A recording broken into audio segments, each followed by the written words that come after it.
Welcome back. Now, some might have thought it was ready for scrap, but instead a decades-old lorry is being restored as part of a project to teach young apprentices some of the more traditional skills. The Terex 1973 R17, to give it its full name, was worse for wear after almost half a century of work at a quarry in Aberdeenshire. Now it's undergoing a transformation in a factory in Motherwell. In a moment, we'll hear more from Hudson and Fraser Blackwood, who've been involved in the restoration work. But first, Oliver Dickinson went along to find out more. 17 young apprentices aged between 17 and 21 have taken on this project to transform the 43-year-old Terex truck hauler back to its former glory. The R17 dump truck, weighing in at 13.5 tonnes, was found in a state of disrepair but will be granted a new lease of life. 4 employees who worked on the original R17 still work at this factory, and a 5th has returned to give the apprentices a hand. The truck was built in the very same factory it's now being restored in back in 1973, and it worked most of its days at Leith Quarry in Aberdeenshire, so at 43 years old, you could forgive it for being in a bit of a rough state. The main challenge for the apprentices is to get the truck functioning by manufacturing or sourcing replacement parts, especially when you consider that the original designs were all on paper and many of the parts have been discontinued for many years. Some specialist items have had to be outsourced, such as the driver's seat, the engine and the radiator, and teams have even turned to scrapyards to find new sets of tyres. Interesting stuff, so let's find out more. Joining me now is Operations Director Paul Hudson and Fraser Blackwood, who is an apprentice. Thank you both very much for joining us. We saw the condition of the truck when it was found. How's it looking now? I'll let Fraser answer. It's in pieces, but the pieces look a lot better than they did when it came in as a whole object a couple of years ago. Yeah, we've completely dismantled the truck, taken anything that's been damaged, refurbished it, and we're now at the stage where we're starting to put the truck back together. So it's all, as you can see from the images, sitting in pieces, but we're at the stage now where we're starting to put it back together and it's looking a lot better, as Paul said. Was it not incredibly daunting, Paul? You've seen all this before, but Fraser, to come in as an apprentice and then suddenly have this truck in bits, what was your initial reaction? Well, at first you're looking at it and you think, I don't know how we're going to do this, I don't know where we're going to start, but when you break it down, you start to plan it, take it one step at a time, you get there, and if you're all working together, you find it much easier than you'd expect when you're... Yeah, that was one of the great things about the project, was allowing the apprentices to manage that project themselves, find their resources, find help from the existing team members that had worked on that truck originally. And that's quite a challenge, yes, we isn't did it? cast them out, to their own devices a little bit with some guidance, because we felt it was important that the guys got an education for business and project management as well as their skills and their apprenticeship. So we thought that was important as well. You must find it quite difficult.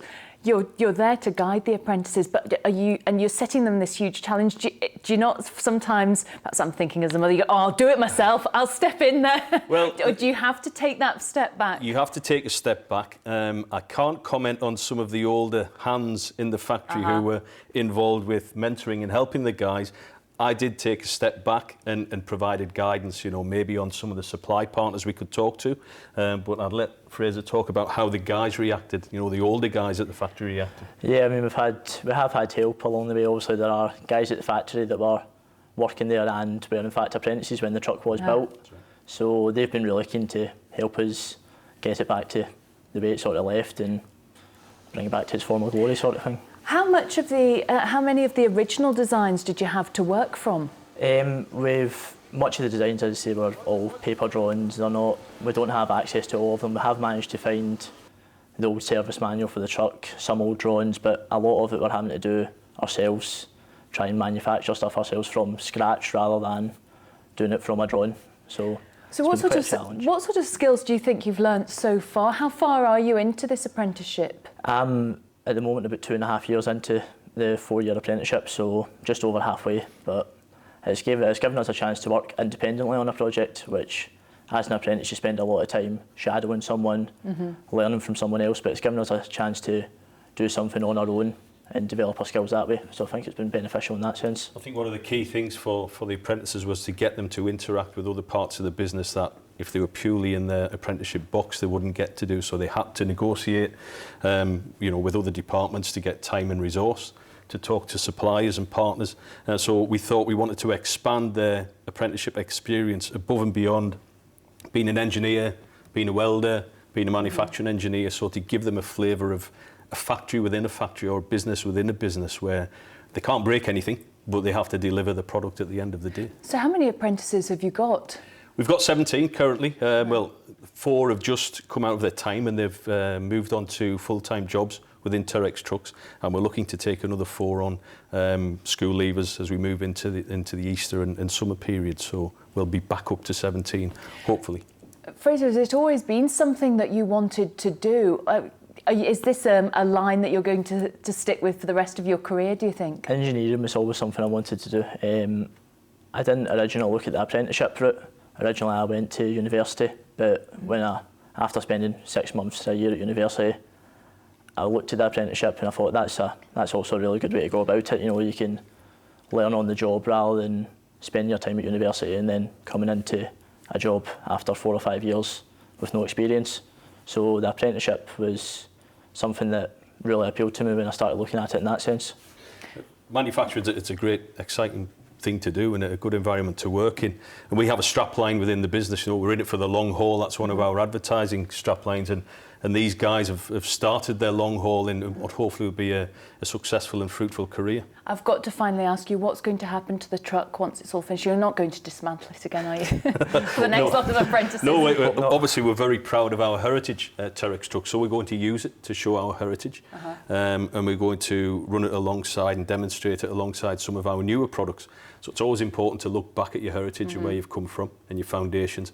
Always important to look forward, and the apprenticeship scheme is us looking forward, continually improving and looking for the next talent, the next product to come out of the factory. Well, Paul and Fraser, thank you both very much for joining us this evening. Thanks, Rich. Thank you. Shining a light on crimes of the past, a new exhibition of police wanted posters from the last century is on display in Aberdeen as part of the city's Granite Noir Crime Fiction Festival. From dark and deadly deeds to a missing bulldog called Billy, they tell the tales of the most wanted on the run. Chris Harvey reports. A familiar sight a century ago, police the length and breadth of the country used to display pictures of wanted criminals, a list of their crimes, often accompanied with a substantial reward. It draws on a collection which, instead of being thrown away, has been gathered at police stations in Dufton, Elgin and Aberdeen over many years. One notorious name present is Dr. Hawley Harvey Crippen, wanted for poisoning and dismembering his wife Cora in 1910. Port cities like Aberdeen were heavily watched by police, and he was eventually captured aboard the SS Montrose en route to Canada. He was later hanged in Pentonville Prison. The extraordinary collection is housed in the City Council's archive. Because each poster really is quite a tantalising glimpse into a crime that's taken place, your imagination starts to run riot almost immediately that you start reading these. Some of the descriptions of the people and the suspects are very vivid. Another infamous murder case involves a death in Lanbride in Murray. Labourer Joseph Hume was wanted in connection with the murder of road contractor John Smith and was hunted by Elginshire Constabulary. An ex-soldier, Hume was eventually caught, found guilty and sentenced to death in 1908.